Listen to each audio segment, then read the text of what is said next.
4, 3, 2, 1, 0.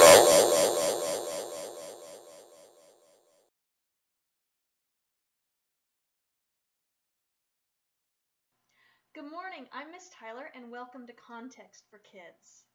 This week we're going to talk about Torah portion Lech Lecha, which is Genesis 12 through 17:27 and starts the story of the life of Abraham.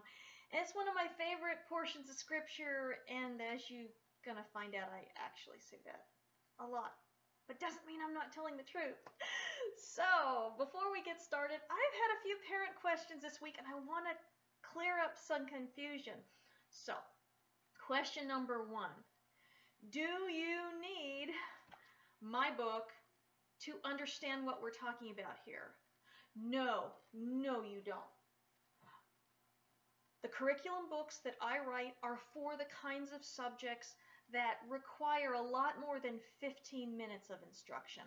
They're designed for whole families to go together so you can figure out the mindsets and the way of life of the people in the Bible for the larger issues that are hard to understand without the whole story. So no, you do not need honor and shame in the Bible to understand what I'm going to teach you. I'm never going to get that complicated. That's not my goal. So that. And the other question is, well, what would help me out? We're going through Torah for the first time. Never done this before. How can you help us? Well, that's what my friend Sarah's books for Lessons in Yeshua's Torah. The Torah, the first 5 books of the Bible are broken up into 54 different sections, and some of the sections are doubled up. Sarah's book will tell you what the readings are for each day, break them up into small bite-sized pieces, and what everyone's going to read for the whole week. That will help you with what I'm doing, especially if you've never done it before, or if you're doing it for the first time with your kids, if you're new to this. So her book will help with this.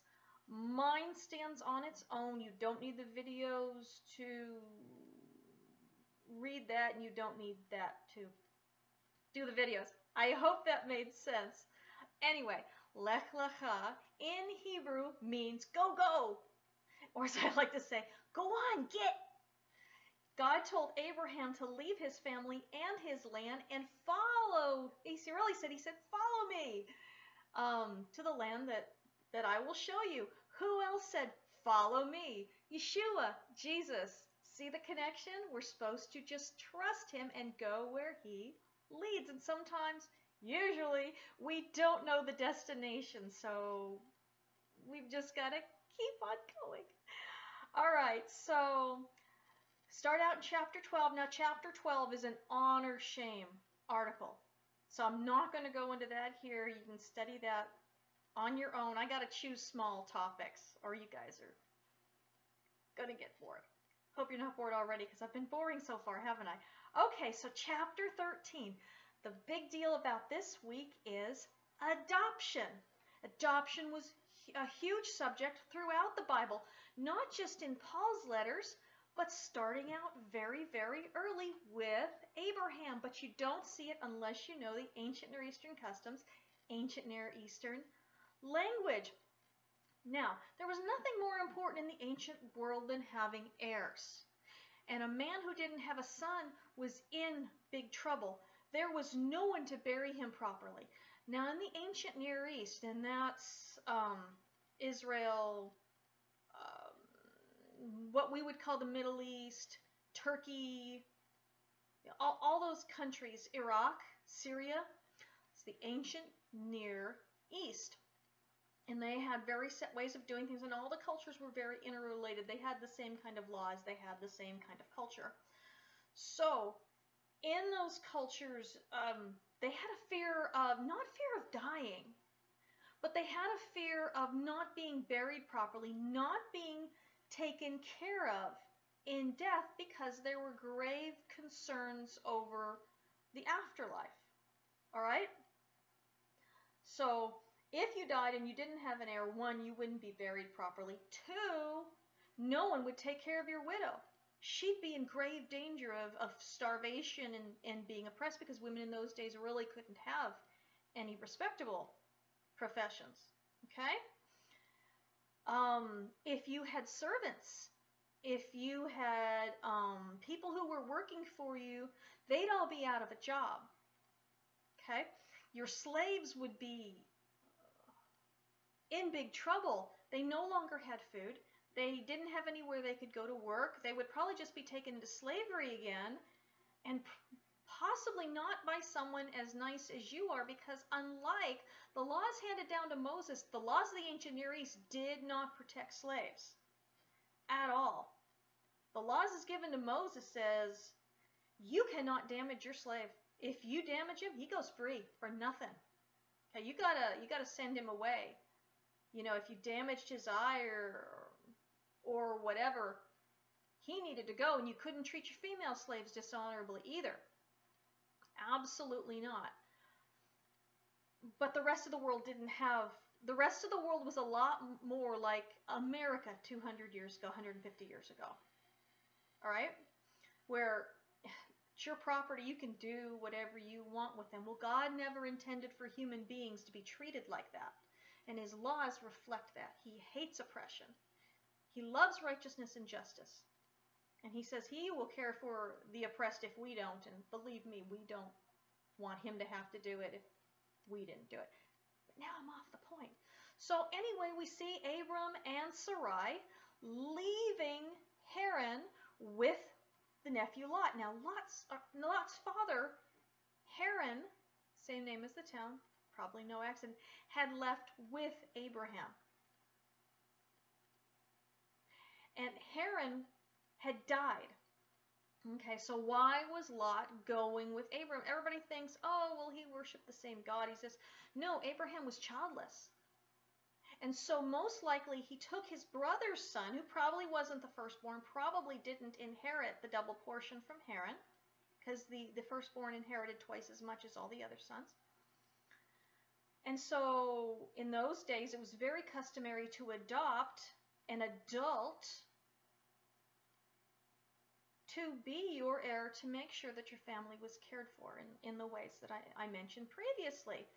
So, but in chapter 13, we have a problem. Lot's herdsmen, and Abram's herdsmen were fighting, and it must have been bad enough that Abram told Lot to leave. I mean, that was a big deal. He was giving up the heir to his house, his adopted son, and setting him free. And Lot went, and of course he settled in the area of Sodom and Gomorrah. You know, as they say in real estate, location, location, location. Not a good choice. Anyway,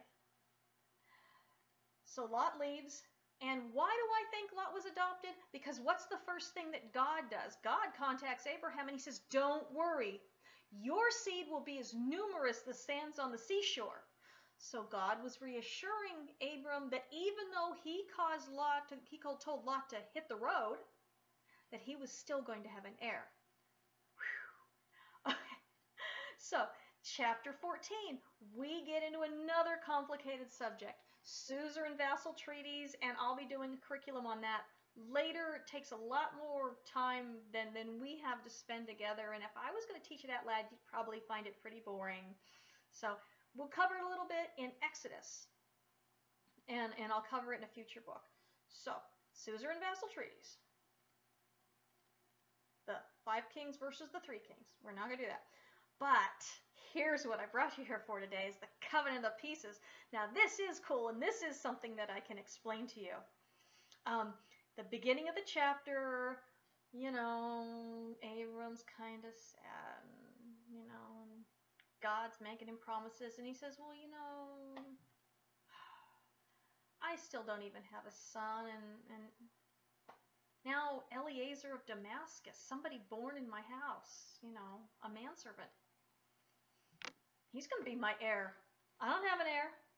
You haven't given me an heir. So, you know, this is the best I can do. And God, to show that he means business and that he will provide Abram with an heir, tells him, I want you to take a cow, a female goat, and a male lamb, a turtle dove, and a pigeon. And I want you to cut them in half. Well, of course, Abram knew exactly what this meant because everyone in the ancient Near East knew exactly what this meant. It's a special covenant, and we find this written about in the ancient cuneiform tablets. When two men, and I think it's mentioned in Jeremiah, why do I think it's 34:8? I can't remember. I'll put the right verse down here later. So it's covenant of pieces. Now, of course, Abraham didn't hack them in half while they were still alive. That would have been really way more disgusting and not nice. No, Abraham would have taken a very, very sharp knife and would have slit their throats. Now, I don't know if you've ever seen anybody do this, but the Samaritans do this today, and the animal is dead so quickly, it's amazing. I didn't know that a knife could be that sharp. So the animal experiences almost zero pain. This is a very humane way to kill an animal, much more humanely than we do it today. So they slit the animal's throat as they would in a sacrifice, and then the animals were cut in half, one half put over here, one half put over there, and then the two men who wanted to make a covenant, they would walk through the pieces, and as they did, they would say, whoever breaks this covenant between us, let what happened to these animals happen to him. Nobody wants that. This was a very serious oath, but it went beyond an oath. It was a covenant. Now, covenants and oaths, they were sworn in the names of a person's God. So when you broke an oath that was sworn in the name of God, you are taking your God's name in vain. You know, which commandment is that? The third. A lot of people say, oh, it's when you say, oh, you know, whatever, or this, but that's not it. Now, using God's name as a curse word is blasphemy. And this isn't talking about blasphemy. This is talking about bringing your God's reputation to nothing because you just swore an oath in his name, and then you went and violated your oath. So the reason they would swear oaths in their God's name is because if they broke their oath, there was an anticipation that if they broke it, that the God would be so outraged that somebody lied and made them look bad, that God would take revenge on them and their family and generations. Okay, this was serious business. Covenants aren't temporary. Covenants are never temporary. Look, aren't we glad because it was the covenant God made with Noah to never flood the earth again? Did the people in Babel take him seriously? No, they weren't treating it like a covenant oath. They were just saying, oh, we don't believe him. We're going to ride out the storm, according to Josephus. So every covenant is permanent.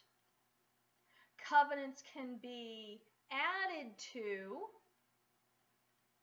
you know, the covenant of the pieces didn't undo God's covenant that he made in the time of Noah, and the covenant of Sinai didn't get rid of the covenant of the pieces, and the covenant with Phineas, that his descendants would forever be priests from his line, didn't undo the ones before it. Covenant with David to always be kings. You get and Yeshua's covenant renewal didn't undo the ones that went before it, because you can't undo a covenant. You can break the covenant, but you can't. It doesn't get done away with. Hope that makes sense. We'll cover that more in my book whenever I get around to writing it. So, the men would make this covenant. They would swear an oath in the name of their gods, but that is not what happened. In fact, Abraham cut all these animals in half, and then he was shooing the birds away, and he waited, and he waited, and he waited, and he waited. Abraham was used to doing a lot of waiting. And then all of a sudden, a deep darkness came over him, and he saw a torch in an oven passing through the pieces. And God swore an oath to him. All right? Same oaths he'd been swearing all this time. Why wasn't Abraham there? God was making a covenant with him, but Abraham wasn't going through the pieces. What does that mean? That meant that the oven and the torch, that was God saying that when this covenant is broken, I'll pay the price. Not you and not your descendants, but I'll pay it. Everything I promise you will happen and will never be taken away from you. You know, not as long as there's day and night, you know, springtime and summer, all that stuff. God's covenants are eternal. And when the children of Abraham transgressed, who renewed the covenant? Who took the penalty? Who renewed it? Who took away the shame that we brought on God, onto himself, so that we could be restored to God? Messiah Yeshua, Jesus. So that is how that ties into the New Testament. You know, everything in the New Testament we can find in the beginning, in the Torah. That's why it's so important that we study it. We will find Yeshua, Jesus, mentioned over and over and over and over again. Sometimes we just don't realize it. The more we understand ancient Near Eastern culture, the more we see our Messiah in the Torah and in the prophets and in the adventure stories and the histories and all that. So let's see. Chapter 16 is all about Ishmael, and I was going to talk about that a little bit, but we run out of time. And in 17, finally, the promise is made to Sarah that she is going to be the mother of Abraham's heir at 90. Wow. Anyway, that's it for Context for Kids this week. But if you would like to submit a question, you can always comment here on the videos. You can email me at thebestoftimesisnow@yahoo.com, or you can snail mail me at 1560 County Road, 5570, Willow Springs, Missouri, 65793. So I hope that you enjoyed this week, and don't forget to check out Torah Puppets. You can find them on TorahPuppets.com, but you can also find them in different places on YouTube. There are a lot of full episodes out there. I hope that your family will enjoy them. Have a wonderful week, and next week we're going to continue with the life of Abraham. So have a wonderful week, guys.